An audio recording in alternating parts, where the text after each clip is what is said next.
नमस्कार मित्रांनो, सुप्रभात. लग्नाची बेडी या आजच्या भागामध्ये आपण बघणार आहोत की राघव जाण्यासाठी आपली बॅग भरत असतो. तेवढे तेथे मधू येते.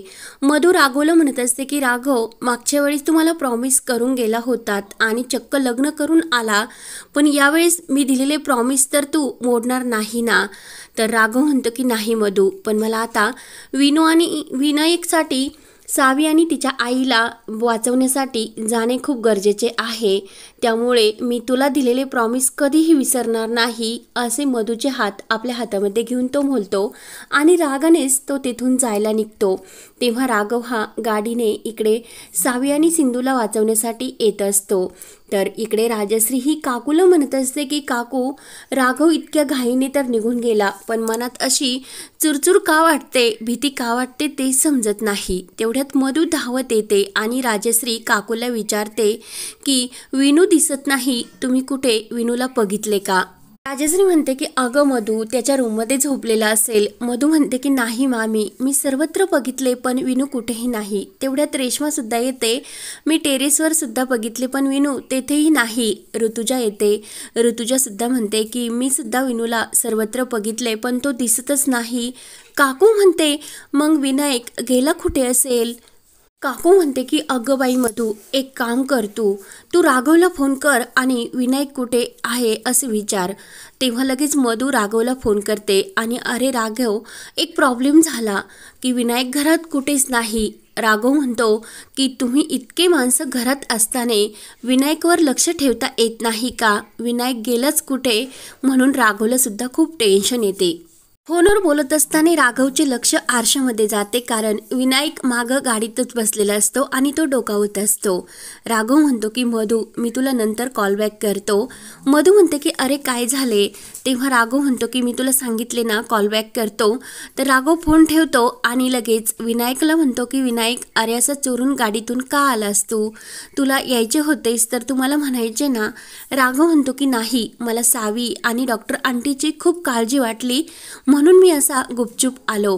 तेव्हा राघव म्हणतो की चल मग, तर मी तुला घरी सोडतो. विनायक म्हणतो की नाही, मला सावी आणि सिंधू डॉक्टर यांच्याकडेच यायचं. तेव्हा राघवला जे डॉक्टर बोललेले असतात की सावी आणि जे कोणी सिंधू डॉक्टर आहे त्यांना जर सुरक्षित बघितले तरच विनायक बरा होऊ शकतो. तर राघव म्हणतो की ठीक आहे, चल मग तू माझ्याबरोबर पुढे बस. म्हणून राघव विनायकला पुढे बसवतो. तेव्हा राघव लगेच मधूला फोन करून विनू माझ्याबरोबर आहे हे सांगतो. तेव्हा सर्वांच्या जीवात जीव येतो आणि काकू लगेच ही विनायकला हात जोडते आणि या मुलाची खरंच कमालच आहे असे बोलते. तेव्हा राजश्री काकूला समजावते. त्यावर इकडे सिंधू ही सावीला म्हणत असते की सावी बाळा, तू अजिबात घाबरू नको, टेन्शन घेऊ नको, कारण हे लोक आपल्याला काही करणार नाहीत. तेवढ्यात गुलाबराव येतो आणि गुलाबराव म्हणतो की काय, जे काही संस्कार करायचे आहे ना डॉक्टरीनबाई, आत्ताच करून घ्या. आणि संस्कार केले तरी त्याचा काही उपयोग होणार नाही, कारण आयुष्यभर तुम्हाला माझ्याच कोठ्यावर राहावे लागणार. सिंधूला खूप चीड येते आणि ती गुलाबरावला ही चांगली धमकावत असते. सिंधू म्हणते की तू एक गोष्ट लक्षात ठेव, तुझ्या या घाणेरड्या तोंडातून माझ्या मुलीबद्दल एकही अपशब्द काढू नको, कारण तू आम्हाला काही करू शकणार नाही. गुलाबराव आणि त्याची माणसं जोरजोराने हसायला लागतात आणि तुझ्या तोंडावरचं हे काळं कापड काढलं तरीसुद्धा तू म्हणते की ही आमच्या ताब्यात असल्यावर सुद्धा तुला असे का वाटते आणि आम्ही तुला काही करू शकणार नाही. आम्ही काय करतो ते तू लवकरच बघत राहा, असे गुलाबराव सिंधूला धमकावतो.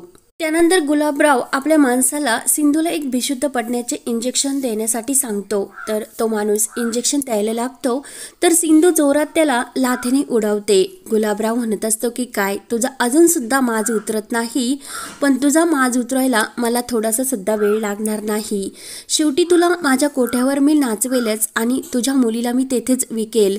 तेव्हा लगेच गुलाबराव सिंधूच्या तोंडाला असे बोचकावून धरतो आणि त्याच्या माणसाला परत इंजेक्शन देण्यासाठी सांगतो. इकडे विनायक म्हणत असतो की देवा काही कर, पण त्या बॅड अंकलपासून माझ्या सिंधू डॉक्टर आंटीला आणि त्या सावीला वाचव रे देवा. राघव तर विनायकडेच बघत असतो. तर सावी खूप घाबरते. आई तुला काय होते असे व्याकुळ होऊन ती करत असते, बोलत असते. तेवढ्यात सिंधू ही बेशुद्ध पडते आणि लगेच गुलाबराव सावीला म्हणत असतो तुझी आई तर खूप स्ट्रॉंग होती, मग आता तुला सोडवण्यासाठी कोण येईल? तेव्हा सावी म्हणत असते की ते नक्की येतील. गुलाबराव म्हणतो की कोण येतील? तेव्हा सावी म्हणते की पोलीस अंकल माझ्या आईला आणि मला सोडवण्यासाठी नक्की येतील. गुलाबराव हसतो आणि तो तुझा बाबा नाही काका आहे, त्याला सुद्धा काही कामं असतील, असा वारंवार तुला वाचवण्यासाठी नाही येणार. सावी म्हणत असते की बघतच राहा तू, पोलीस अंकल मला नक्की वाचवण्यासाठी येतील. सिंधू बेशुद्ध पडते तर गुलाबराव माणसांना म्हणतो की हिला उचला आणि त्या पेटीमध्ये टाका. तर ते माणसं सिंधूला पेटीमध्ये टाकून देतात आणि सावी ओरडत असते की माझ्या आईला तू काही करू शकत नाही, माझ्या आईला सोड. तेव्हा गुलाबराव म्हणत असतो की हिलासुद्धा तिच्या आईसोबत त्या पेटीमध्ये टाकून द्या. तेव्हा सावीला सुद्धा पकडतात आणि त्या पेटीमध्ये टाकून देतात. गुलाबराव म्हणत असतो की डॉक्टरबाई खूप माज होता ना आपल्या या कर्तृत्वावर, आता भेटूया कोठ्यावरच. म्हणून तो आपल्या माणसाला म्हणतो की आता तुम्हाला काय पार्टी करायची ते तुम्ही करून घ्या, पण हलगर्जीपणा नको. म्हणून गुलाबराव तेथून जायला निघलेला असतो. तर राघव येतो आणि लगेच गुलाबरावला लाथेने उडून देतो. तर गुलाबराव खाली पडतो आणि त्याचे माणसं खूपच घाबरतो. तर राघव सर्वांची धुलाई करत असतो आणि सर्वांना चांगलेच जब्बर मार देतो. तेव्हा सर्वांची चांगली तो धुलाई करतो आणि लगेच पोलीस सुद्धा आलेले असतात आणि विनायक पोलिसांना घेऊन आतमध्ये येतो. तर राघव म्हणत असतो की सावी आणि तिची आई कुठे आहे ते सांग. तेव्हा गुलाबराव त्या पेटीकडे हे खुणावून सांगतो. तेव्हा पोलीस येतात आणि गुलाबराव त्याच्या माणसांना घेऊन जात असतात. गुलाबराव जाताना म्हणत असतो की तुला मी सोडणार नाही, बघून घेईन. तेव्हा मात्र राघव हा घाईने ती पेटी उघडतो तर त्यामध्ये सावी असते. विनायक सावीला बघून खूप खुश होतो.